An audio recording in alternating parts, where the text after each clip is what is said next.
อกแดงปึงเหลืองนี่นะกินข้าวลามกินน้ำลมมั่มเปิ้นว่าเลิศเปิ้นถูกหวยทีหนึ่งกันว่านะ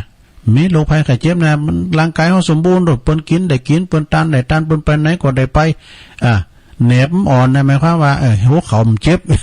เนาะเลยหมายความว่าดีที่สุดดีเลิศประเสริฐสีนะข้อที่1เนี่ยนะถ้ากายเฮา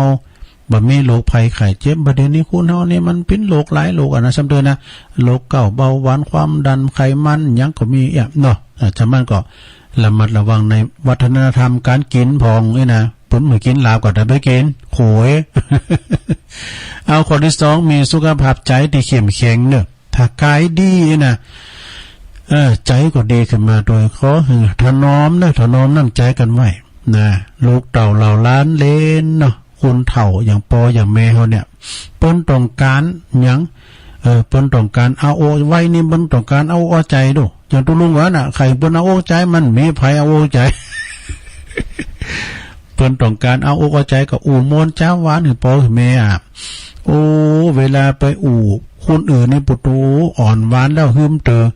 ไปอู่กับปอก็แม่ในสตุกใส่ยานอย่าไปย่านเด้ออู่มนต์จ้าหวานก็พระเจ้าคินเท่านั้นนี่เนาะ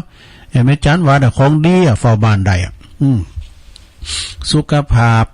ใจเข้มแข็งดีงามเนาะถ้าว่าสุขภาพใจเฮาดีแล้วนะหันเนี่ยก็เป็นบุญโมและใจเฮาบ่ขุนของมองโมมี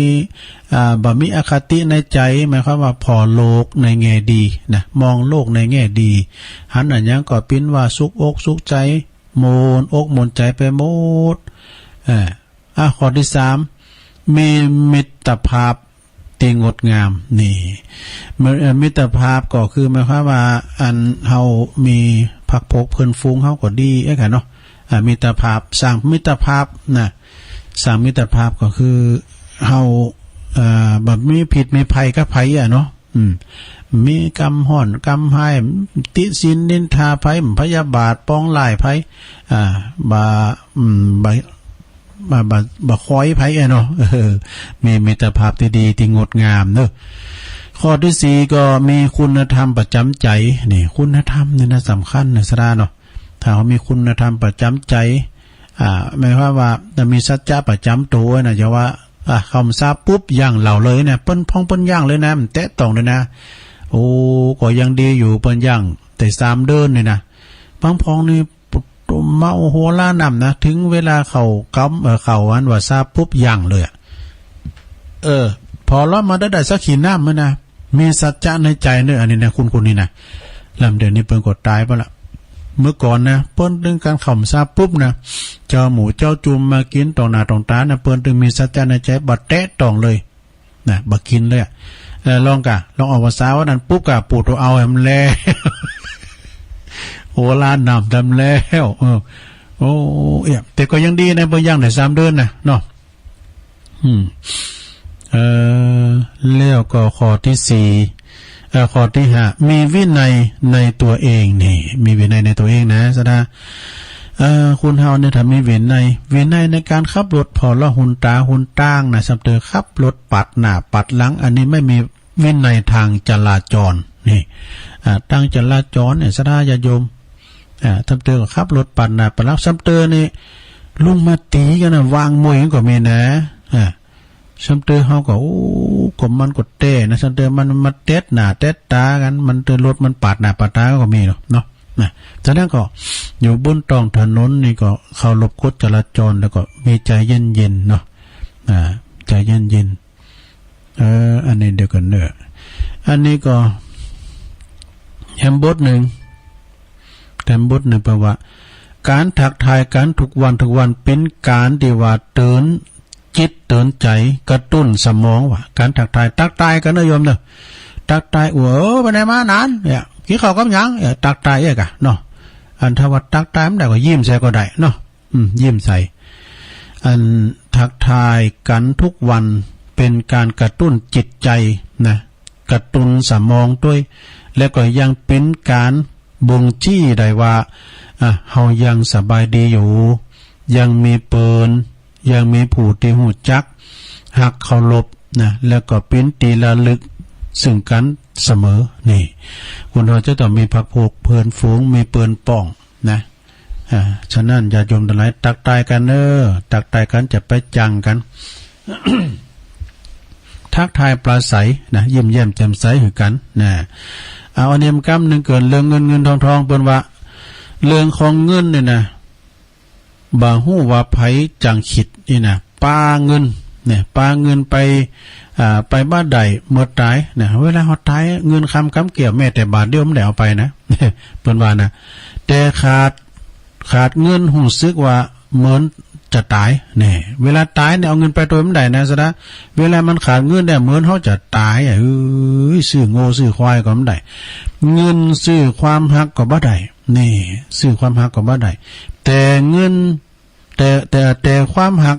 จะเสริมหายได้ก็เมื่อขาดเงินลองกะพอเมกันน่ะลองแล้วมีเงินกับบ่ต้องมาตึงบินน่ะเขาจอกบุญเขาว่านะมันดึงจ้ากันก็แล้วมันมีเงินเนี่ยนะกันมีเงินก่อนหน้าจืนตาบ้านอะไรมันเป็นอย่างนั้นเนาะแล้วก็ต่อไปแต่เมื่อบ่มีเงินก็คงนอนบ่หลับเปิ้นว่านะเงินบ่สามารถซื้อการนอนหลับตีเป็นสุขได้เนี่ยแต่เมื่อบ่มีเงินคงนอนบ่หลับแน่นอนแต่ก็มันมีเงินวันพุกเนี่ยจะเอาที่ไหนมาเห็นรายเดินรถกันใจมันกึดไปได้พื้นได้นอนก็บ่หลับแหละกึดนะพุกนี่เขาจะมาตัวเอาการดีกาศีลเนี่ยเอาที่ไหนมาเหอะตุกไผตุกมันได้มันมีเงินเนี่ยนะเงินบ่สามารถซื้ออันสุขภาพดีๆได้แต่ก็เนาะซะเนาะสมมุติถามก่อนเนาะถามว่าคนนั้นน่ะเปิ้นร่ำรวยเริ่มหยังเกินมีหยังมีเงินมีเขามีเงินมีทองแล้วก็มีอันเป็นคุณบางมีคุณรวยเนาะเขาของสัมปติทรัพย์สินสลิงคานโอ้ยมีจัดหลายแล้วเฮานี่มีพละกำลังไปไหนก็ได้หมดนะมีพละกำลังแล้วเปิ้นนั่งล่อเข็นไม้ลงเนาะเอานาน้อยมานั่งนี่แล้วก็อันจะเอาเงินซื้อเอานะแล้วก็เอาสุขภาพแข็งแรงของนานมาเอามาจะเปลี่ยนกันนี่นะแล้วเขาจะเอาล้นเอาแค่สบายก็ เนี่ยสุขภาพดีไม่มีขายเนื้อสถานเนี่ยแล้วก็ไปซื้อมันได้โดยแต่สุขภาพดีๆเนี่ยบ่ต้องซื้อโดยเงินนะคันแนมว่าเฮารักษาสุขภาพเฮาดีเนื้อลงเด้อเงินบ่สามารถที่จะซื้อความเก่งกาจได้เนี่ยอันนี้มันเก่งมันเน็ตได้เนี่ยมันซื้อมันได้นะซะนะก็ความรู้และปริญญาที่ได้มานั้นก็ต้องจ่ายเงินเนี่ยเงินนี่เป็นใหญ่เนอะเงินนี่เป็นใหญ่นะกันมีเงินเนี่ยเงินนี่มันสะดวกสบายเพียงภายในจัดนี่เอามาซื้อแลกเปลี่ยนกันแล้วมีเงินเราซะได้ไปกาดกับปากมองต้องแห่งบดตู้แต่ไปกินย่างกันมีสตังค์เนาะเปิ้นว่าเงินคนโง่ดูเหมือนฉลาดเหมือนมีเงินนี่แต่คนฉลาดจะดูเหมือนคนโง่เมื่อไม่มีเงิน มันเปลี่ยนกันเนาะเงินปัจจัยทุกสิ่งทุกอย่างเนอะนะเงินไม่ใช่ทุกสิ่งทุกอย่าง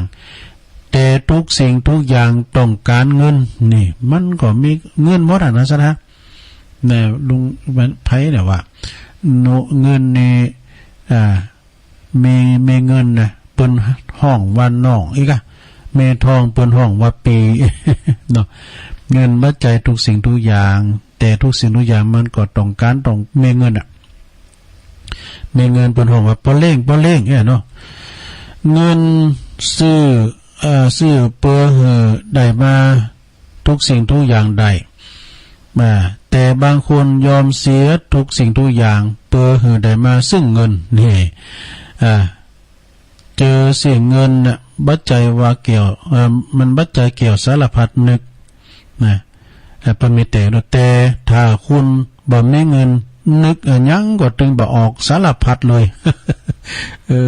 เป็นนะเนอะคือเอาแต่นั้นเรื่องอันนี้เรื่องเงินนะซะนะเรื่องเงินทองเอามาเสนอสนองซะท่าขอบคุณแม่จันเด้อแม่จันเป็นสูงมากว่ะนี่นะ แม่จันเปิ้นส่งมาแล้วมีทำลายหนึ่งอันนี้ก็ของแม่เดือนเพ็ญเนี่ยแม่เดือนเพ็ญก็ขึ้น4ยาว่ะ4ยานี่มีหยังพอง1อย่าทอดแท้กับชีวิตเนี่ยสู้กันไปซะท่าเนาะเปิ้นยังมีมือมีสุมาได้มีกระตีนนี่นะเปิ้นโอ้เขียนพวกกันจันเนี่ยน่ะขับรถก็ได้มีกระตีนนี่นะได้สารพัดหรอก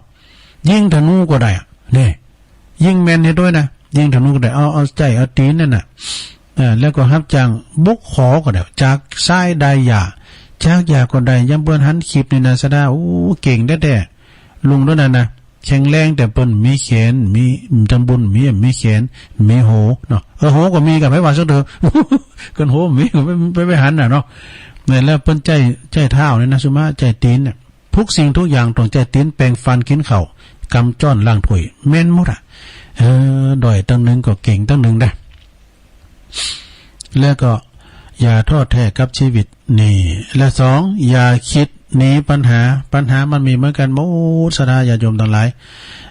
ปัญหาเรื่องหนี้เรื่องสินปัญหาเรื่องลูกเรื่องเต่าปัญหาสัพพะเรื่องโรคภัยไข้เจ็บมันมีเหมือนกันหมดอ่ะนะ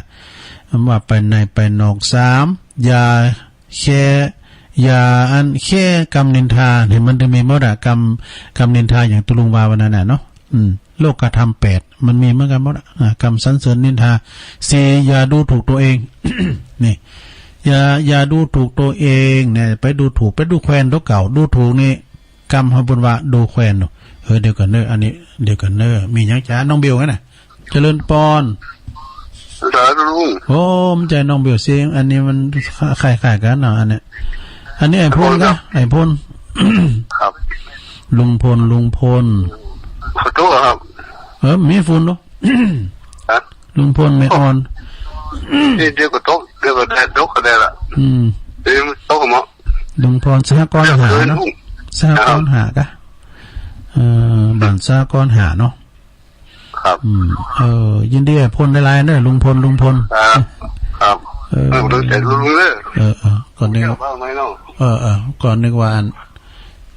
เบอร์โทรเหมือนทางน้องเบลนึกว่าอันวิทยุมันดังไงโหลดจะเปิดสายเลยนะซะนะเนาะโหลดจะเปิดสายเลยนะที่เปิ้นโทรเต้นจ้าโทรเข้ามาเนี่ย0899556506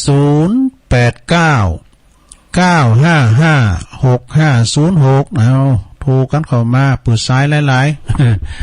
อย่าโทรมาก็โทรมาเด้อเป็นกำลังคิดกำลังใจตังใดฝุ่นตกกายนะเนาะ0899556506ลุงพลเนี่ยมาก่อนนะรอบ2เนี่ยนะลุงพลก็ฝากกับประกาศข่าวสารงานบุญโดยสหกรณ์หาดเดี๋ยวเพิ่นจะมีกฐินด้วยว่ะเดี๋ยวก็บุกกันเด้อจดไว้เขาแฟ้มแล้วนะเจริญ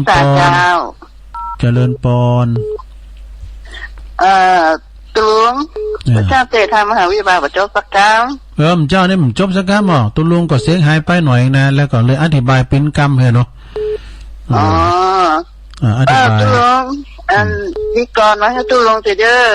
อเลยฝนตกปล่อยเธอซอยเท้าตามฉันยกมือห้าม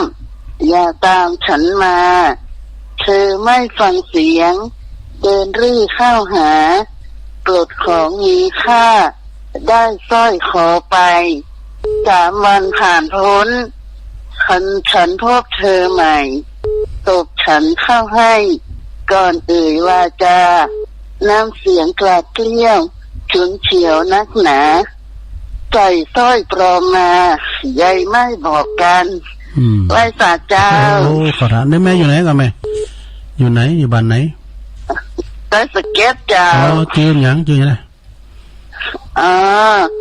จื้อลับพิรัตเจ้าลับพิรัตแม่ละเจ้าจะเข้าหาท่านเนาะแบบตามเติมเจ้าตันแล้วเหรอลับพิรัตเนาะเจ้าอยู่ไหนท่านอยู่ได้สเก็ตเนาะเจ้าดีก็โดยสเก็ตลูกไหว้ศาลเจ้ายินดี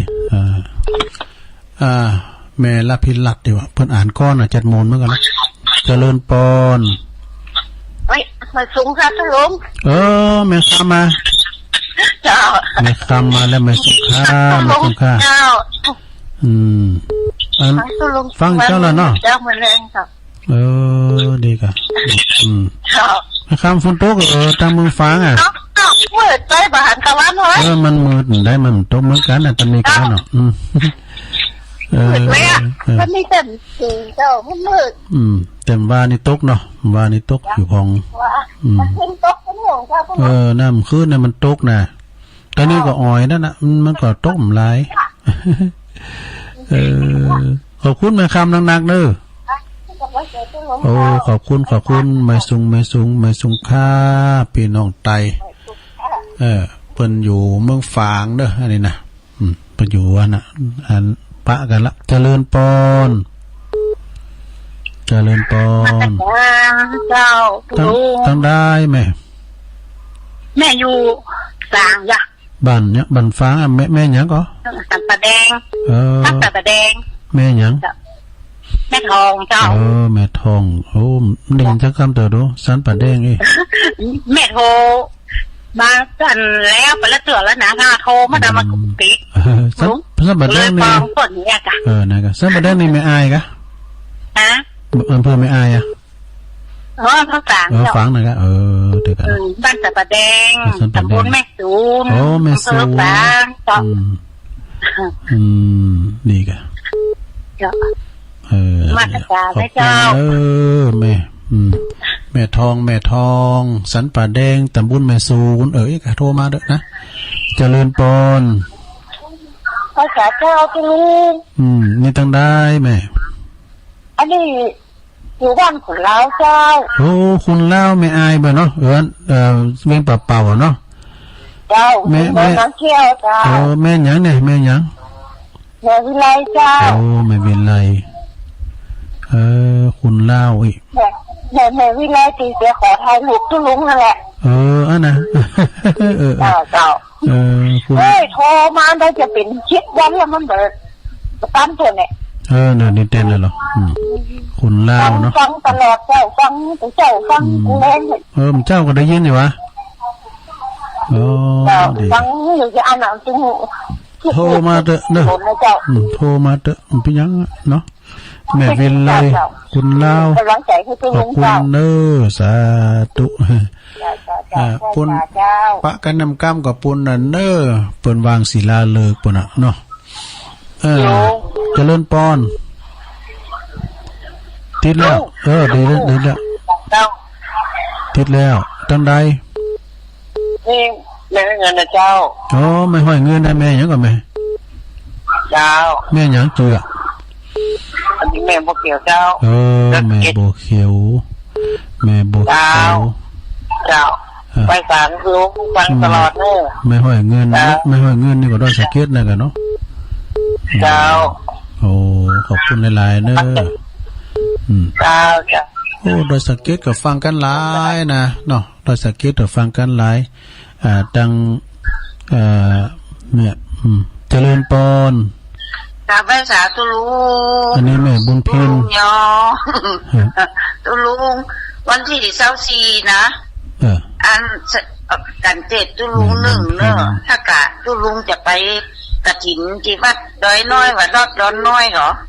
ตุลุงได้ไปหรอตุลุงก่อน24ก็จะได้ลุงไปจอยลุงดอยนี่ก็ที่วัดพระธาตุดอยหล่อเนาะอันกอมตุลุง200กันเจ็ด100เนอะจะโอนให้ตุลุงเนอะขอบคุณหน่อยเนาะฟังตุลุงอยู่เนอะเป็นเจ้าตึงแรงเนอะมาเจ้าก็โทรฟังบนโทรเอาหม่อนดีเป็นกำลังใจนะเจ้าขอบคุณหลายๆเนอะแม่บุญเพ็ญเนอะกราบไปสาธุแม่บุญเพ็ญในสะพานบุญเนาะสะพานบุญขัวบุญเนาะเปิ้นก็อยู่ที่โรงพยาบาลลานนารักษาดูแลคุณไข่ที่เปิ้นติดต่างติดเต้งเปิ้นพอก้อยดูแลเนาะแล้วก็เปิ้นก็สอบทำบุญที่หันที่นี่ก็ไปห้อมตุลุงไปเอาฝากห้อมไปสายต่อไปเจริญปอนเวลาเหลือหลายเจ้าแม่อยู่ไหนแม่คิดยากขนาดแม่หยังน่ะแม่จันหอมจันปลาเปาจันทรายเจ้าแม่จันหอมเจ้าฟังอยู่ตลอดเมื่อคืนกับฟังตี 1ตึงลูกแล้วตื่นแล้ว ฉันปะเป้านี่อยู่อำเภอหยังก็เพื่อสันทรายเจ้าโอ้สันทรายก็ได้ยินได้เจ้ารอฟังเจ้าดีกะฟังเจ้าแล้วเนาะเจ้าดีกะแม่จันหอมสันปะเป้าสันทรายเนาะเจ้าฟังติ๊กๆพวกก็มาอยู่เนอะเจ้ามาอยู่กะเจ้ามาอยู่คันตื่นเช้าก็ฟังเพลงวันเป็นคืนขอบคุณแม่ติดจะแล้วล่ะนะกะไม่ได้ฟังก็ง้อมเจ้าถ้าแบบมีเสียงโอ้ต้องหาตะคืนโทรศัพท์ขอบคุณเปิ้นหวยหาเปิ้นฟังเลยเปิ้นอ่านนี่กันคุณฟังกับคุณบทเบิดนะกะเนาะตะคืนน่ะตะคืนที่ท่านเตะทำนั่นน่ะที่อัน04หายไปเลยไม่ได้ยินอันน่ะเจ้ากันมันหายเขาก็ไล่หาตีเนี่ยแต่อะไรก็บัดได้ไล่ไปที่ท่านที่ว่า03มันอย่างก็บัดดังอ่ะเดินดินถิ่นล้านนาเนาะนั่นน่ะบัดดังเจ้า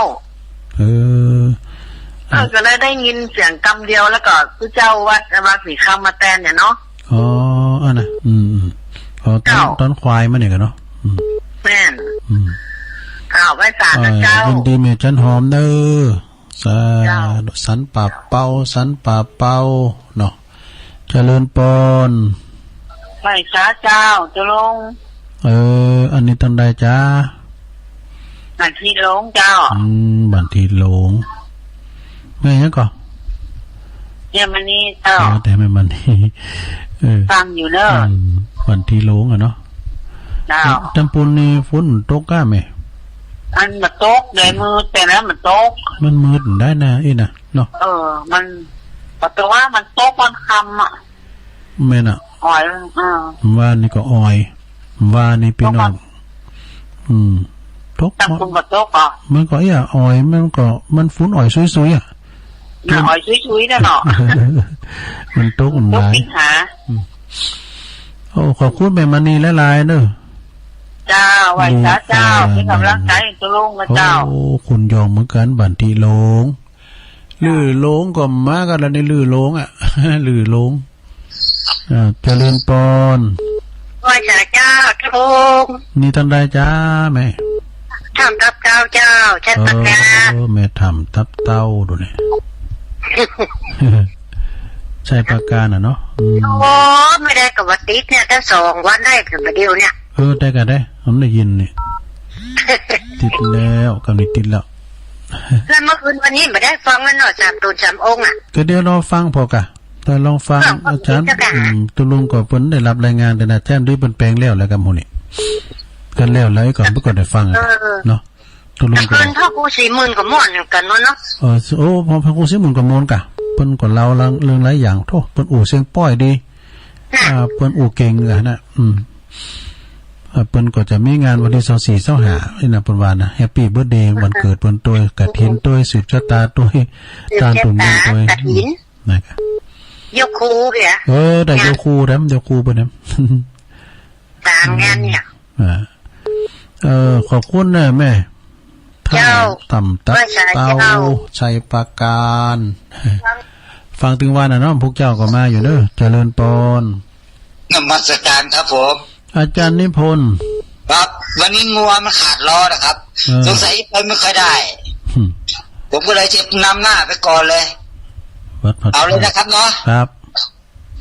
การเกิดแก่เจ็บและตายของกายนี้ทุกคนหนีมันไม่พ้นทนโศกสัน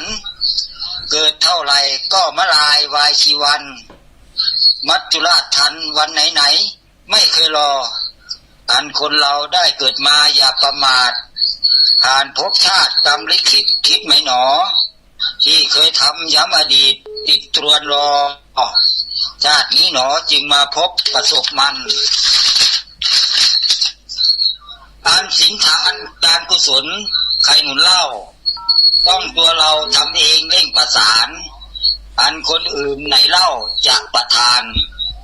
มีแต่ท่านทำเองอย่าเกรงใจแม้หาซื้อที่ไหนไม่มีหรอกจะขอบอกมีเท่าไหร่เขาไม่ขายของเราเองต้องทำเองอย่าเร่งใครเขายกให้ก็ไม่ได้เท่าเราทำเกิดเป็นคนควรหมั่นทำบุญไว้ จะผ่องใสพบหน้าพาชื่นช่ำผลจากทุกโลกภัยร้ายระกรรมบุญน้อมนำสู่มรรคาสุขาลมเมื่อมีน้อยก็ทำน้อยค่อยๆคิดทีละนิดก็ไม่ผิดเมื่อนานไปบุญสมทบพบอินพรหมบุญสร้างสมกรรมชั่วหายเมื่อไรกราบนมัสการครับอยากถามโยมพรถามโยมพรร้องบัวแดงสันกระแพงเชียงใหม่โยมแม่ปานีอะไรนะโยมแม่ปานีสุทธิน่านโทรมาหาหรือเปล่ามาวัดไข้หรือเปล่ากราบนมัสการครับผมยายพรเพิ่นโทรมาว่ะเพิ่นถาม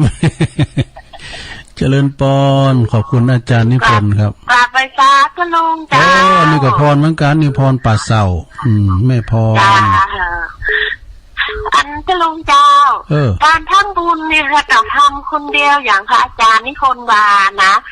เขาจะมีคนอื่นมาทานแตนกำไดเหมือนเขาขยะกินเขา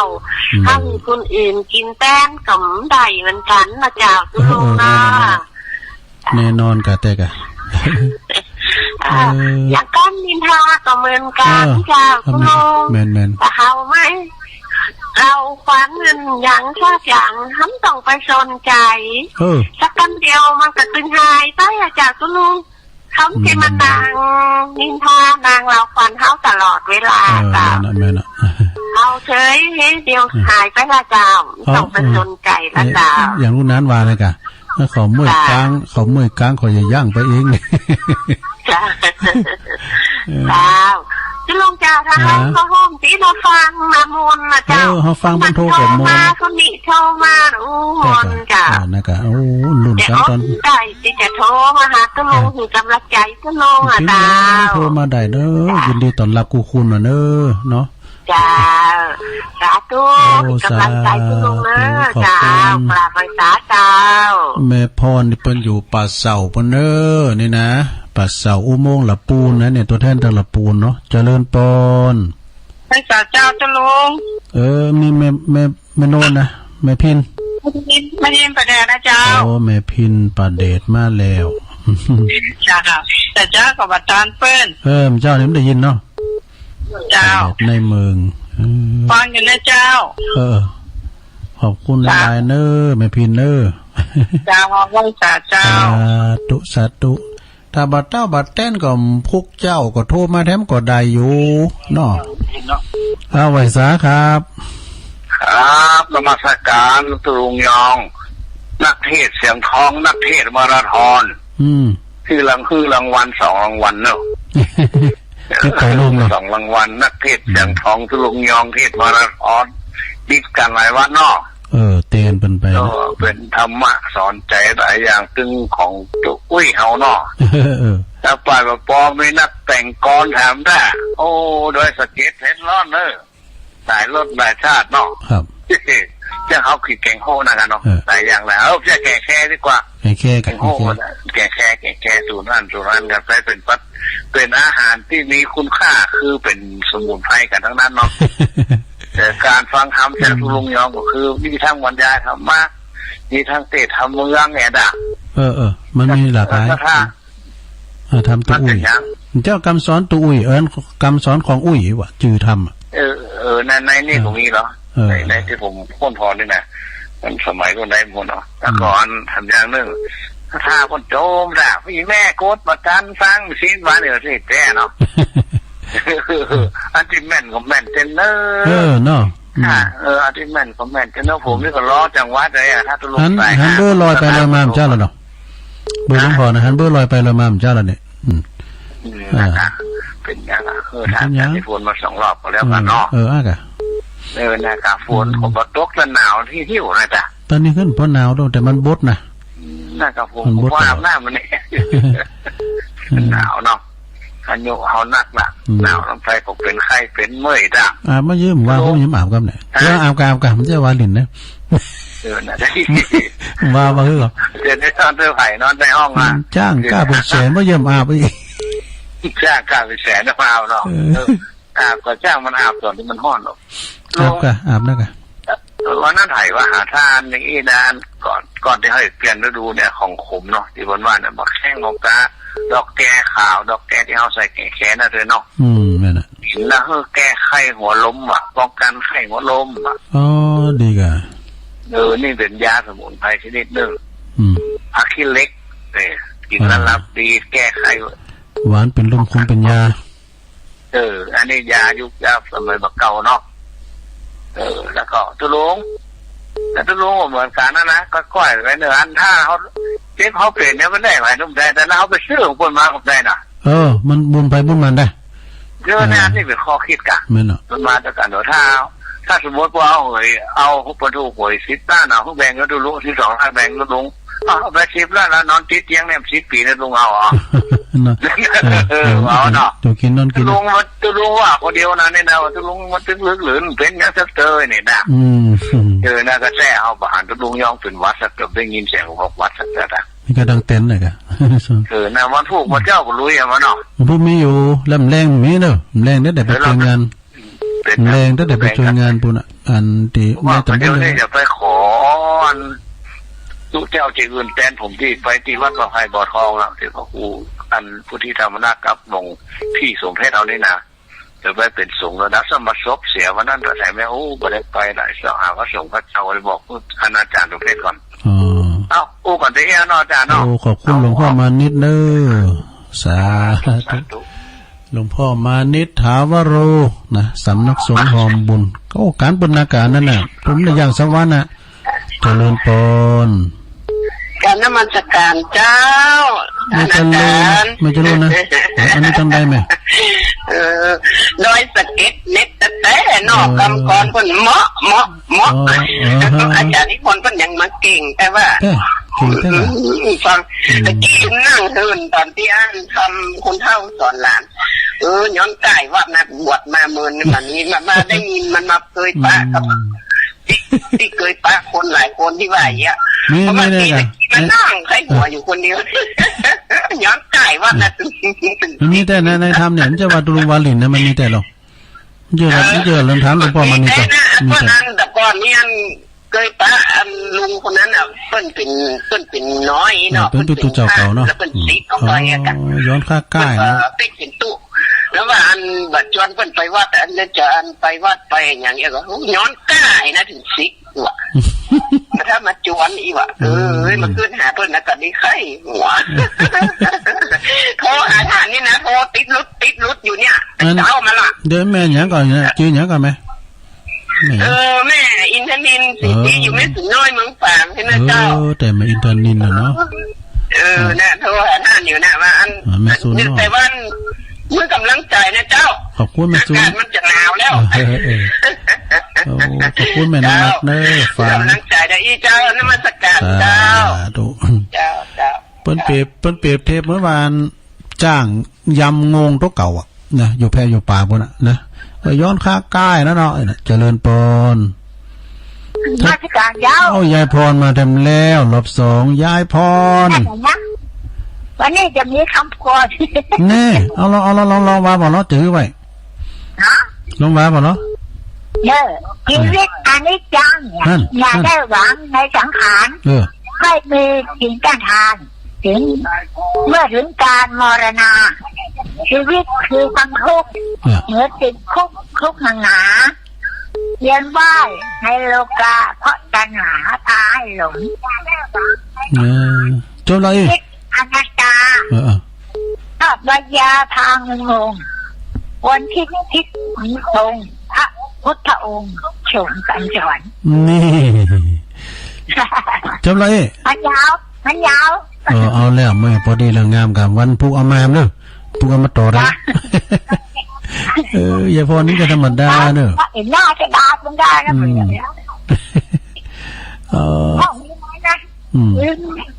ก็อากะเกมอากาศตองไว้มันคลองกะเขาก็ก็น่าที่เห็นนั่นน่ะขอบคุณยายพรเนอะพุกโทรมาแถมเนาะอาจจะเอาตังเก้าลงมาถึงตายอ่ะเดี๋ยวก็ดีนะกะปัญหาตังเก้ามาได้ตังเอาจังตายลงไปเอายาวให้อมกอาจารย์นิพนธ์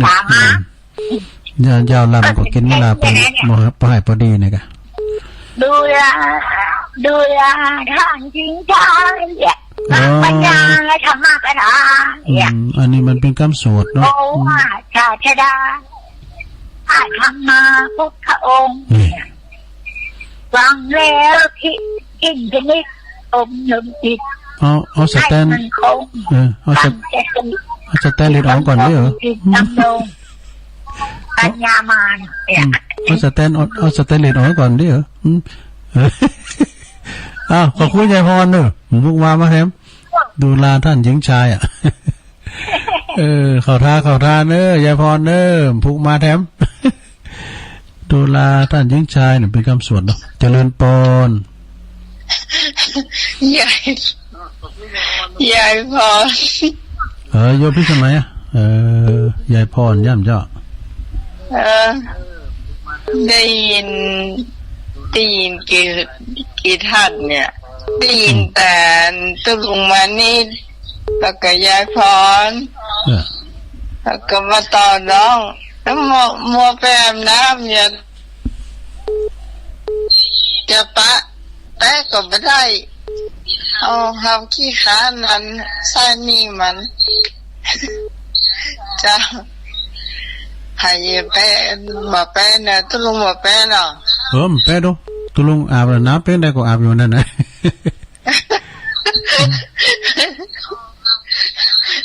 ถ้าใครอยู่บนดอยนี่หูไหนเนอะเนาะ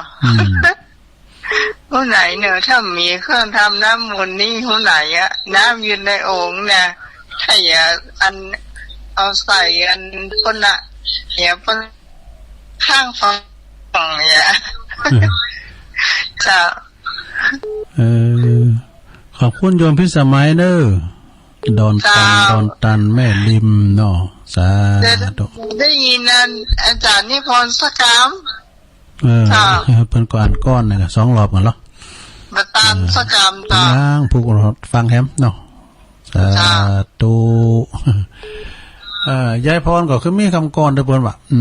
ยายพรนะนิดเหมือนกันเด้อเจริญปน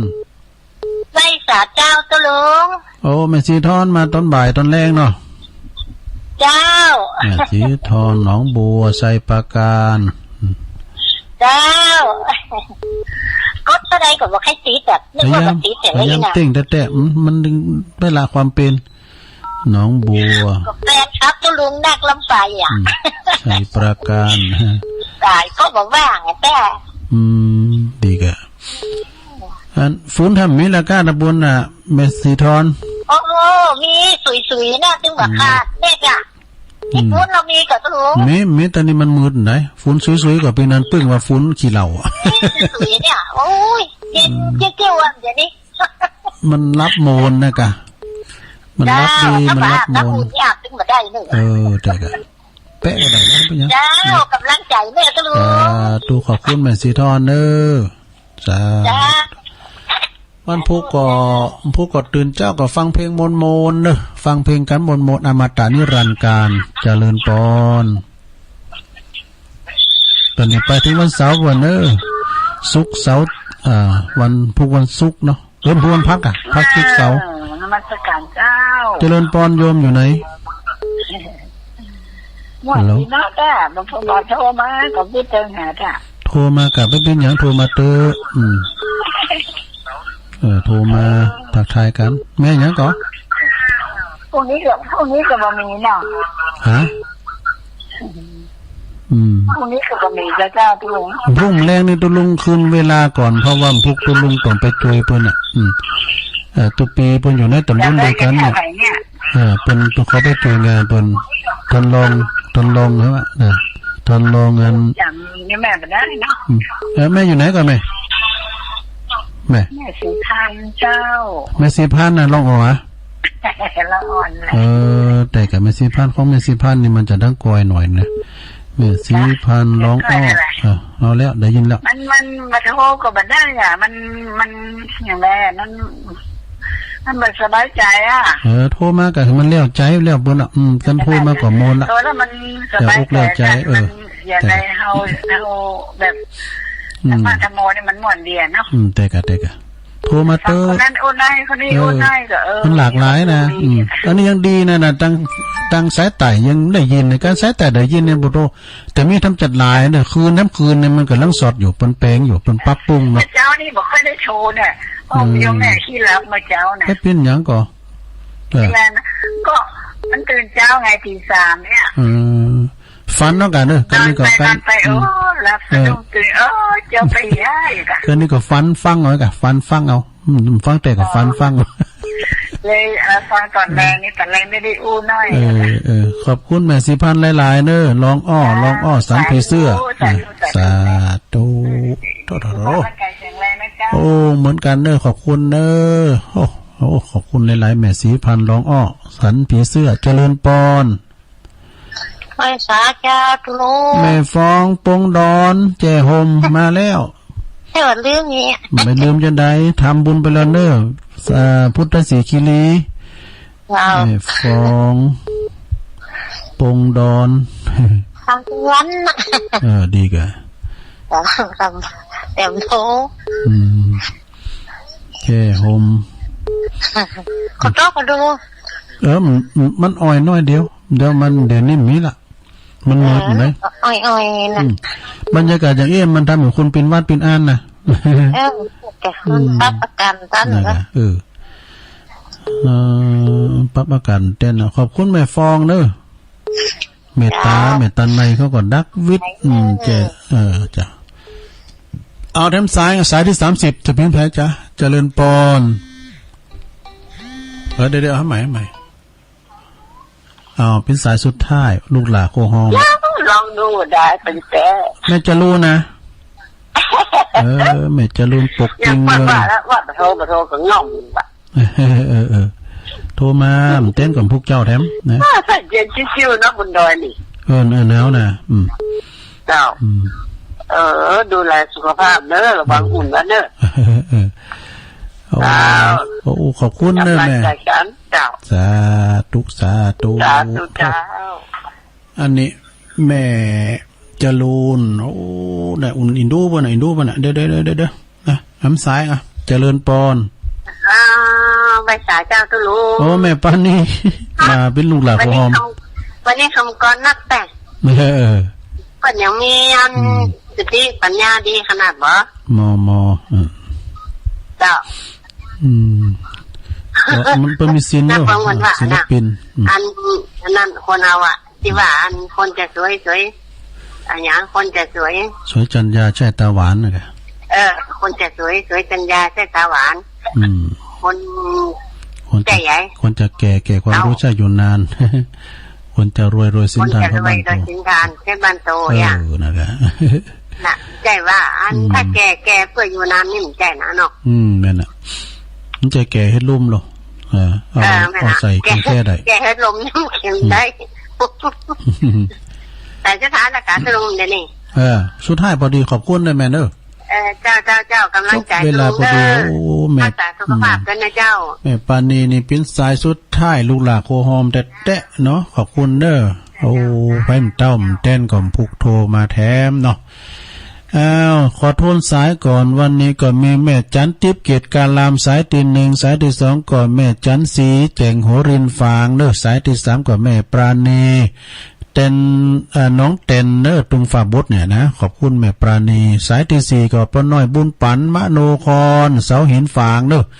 แต่ยินเสียงป้าน้อยก็ดีใจแล้วสายที่5ก็ยายพรล่องวัวแดงสังกำแพงเชียงใหม่มา2รอบก่อนเนอะยายพรนะอ่าน